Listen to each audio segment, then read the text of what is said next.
আমি আমাদের বিরোধী দলের বন্ধুদের বলবো, ওই আপনারা একটু ভালো করে বাজেটটা দেখেন। মানে যাযাবরের দৃষ্টিপাত বয়ে উনি লিখেছেন যে দেখা হৃদয় স্পর্শ করে না, তা শুধু তাকানো মাত্র দেখা নয়। তা আপনারা শুধু তাকাচ্ছেন, দেখছেন না, এই জন্য এর মধ্যে কোনো ভালো কিছু খুঁজে পাচ্ছেন না। আসলেই এই বাজেট অসাধারণ একটি বাজেট। এই বাজেট একটি নতুন স্বপ্ন দেখায়। এই বাজেটকে সত্যিকারের একটি স্বপ্নবিলাসী বাজেট বলা যায়।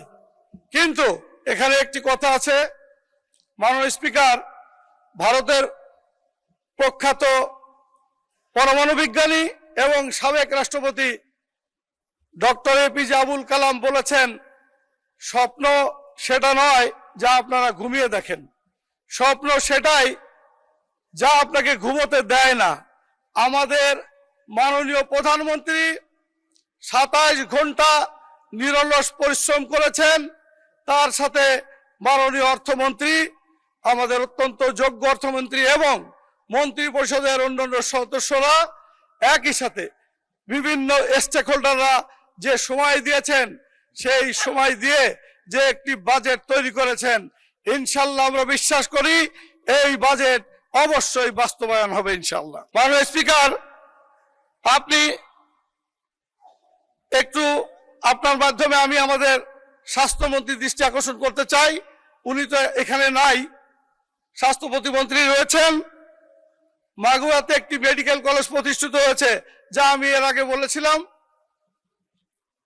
2018 সালে। কিন্তু দুঃখের বিষয়, 8টি ব্যাচ ভর্তি হয়েছে, ইতিমধ্যে 2টি ব্যাচ বেরিয়েও গিয়েছে এবং 46টা মেডিকেল কলেজের মধ্যে মাগুরা মেডিকেলের অবস্থান 25তম এবং তাদের রেজাল্ট অত্যন্ত ভালো।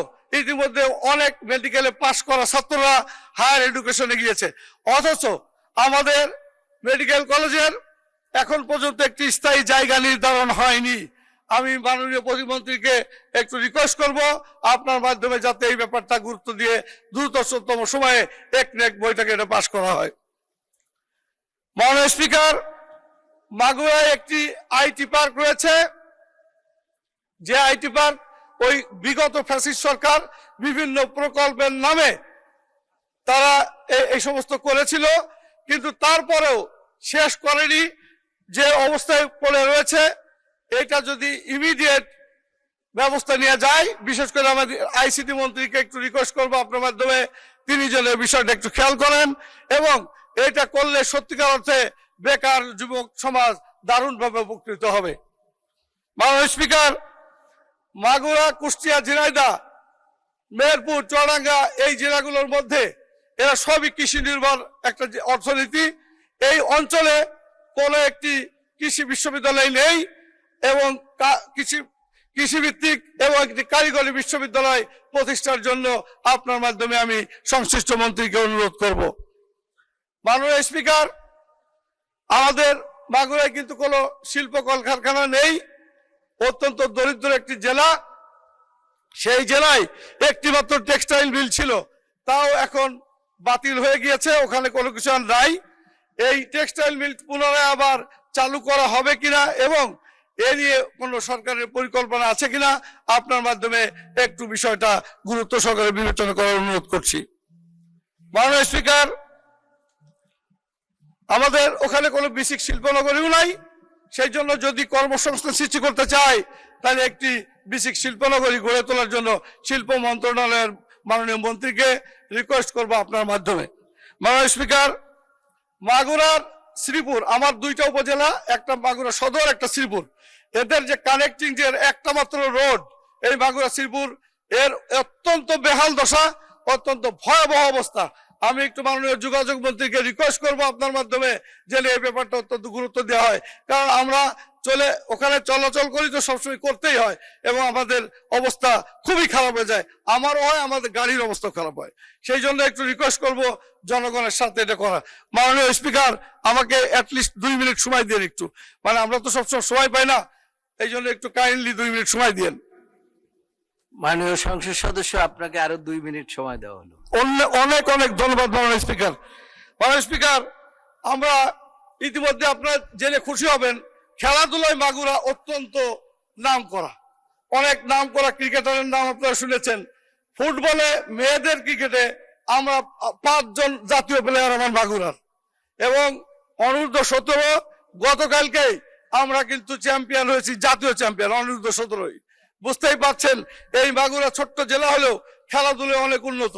এই জন্য আমি রিকোয়েস্ট করব আমাদের এই যুব ক্রীড়ামন্ত্রীর কাছে যেন আমাদেরকে একটা স্পোর্টস একাডেমি করে দেওয়া হয় মাগুরাতে, তাহলে সত্যিকার অর্থে মাগুরার মানুষ উপকৃত হবে। আমি আমাদের বিরোধী দলের বন্ধুদের বলবো, ওই আপনারা একটু ভালো করে বাজেটটা দেখেন। মানে যাযাবরের দৃষ্টিপাত বইয়ে উনি লিখেছেন যে দেখা হৃদয় স্পর্শ করে না, তা শুধু তাকানো মাত্র দেখা নয়। তা আপনারা শুধু তাকাচ্ছেন, দেখছেন না, এই জন্য এর মধ্যে কোনো ভালো কিছু খুঁজে পাচ্ছেন না।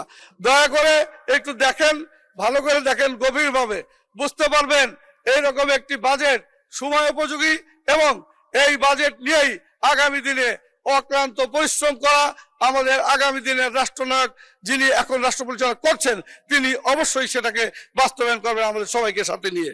মাননীয় স্পিকার, আমি আর একটি কথা বলে আমার বক্তব্য শেষ করব। সেটা হচ্ছে আমাদের ওখানে একটা রেল লাইন করা হয়েছে। ওই যে বললাম, ওই টাকা খাওয়ার জন্য নানান রকম প্রকল্প করে একটা রেল লাইন, যার একটা স্টেশন হয়েছে রামনগর এলাকায়, অথচ তা শুধু মধুখালী থেকে মাগুরার সাথে ঝিনাইদহ যশোরের কোনো সংযোগ নেই, যার ফলে এটা কোনো উপকার আর আসবে না। যদি এটা সত্যিকারের সংযোগ করা যায়, মাননীয় যোগাযোগ মন্ত্রী, রেলমন্ত্রীকে আপনার মাধ্যমে অনুরোধ করবো যে এই বিষয়টা দেখেন।